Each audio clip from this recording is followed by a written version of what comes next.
बंद कर दे साला ठीक रहेगा, कम से कम ये तो रहेगा कि चल ही नहीं रही है। कभी कभार ऐसा होता है। हाँ? कभी कभार ऐसा होता है। अभी क्या है, हमेशा इसके साथ ऐसा ही होता है, किसी का भी ले लो।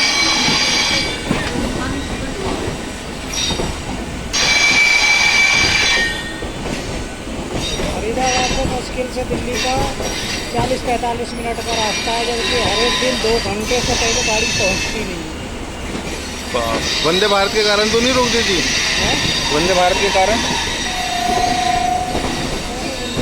एक हमारे सर बताते थे कि मेरठ ट्रेन जाने से पहले ना 1 दिन पहले रुक जाती है, क्योंकि वंदे भारत 1 घंटे बाद आएगी।